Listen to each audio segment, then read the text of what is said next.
Let's talk about using @mention comments in Cardsmith. The first thing you'll need to know is someone else's @username, that name that has the little @ in front of it. You're assigned a globally unique username when you first register for Cardsmith. If you'd like to change it, you can go right here to Edit Account Settings to do that. So if you want to leave an @mention comment for someone, they need to have the board shared with them first. Shared users are the only ones you can create @mention comments for. So once you've shared the board, go to the comments icon. It's that little call out right here. When you type the @ you'll see a list of people you've shared the board with.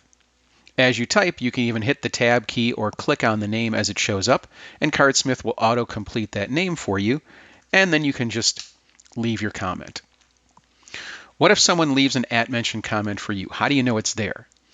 I'm going to go back to the board view, and this is an account of someone that I've shared with, and notice right there I have the little badge on the board, and that tells me how many comments I've got waiting. I can click here.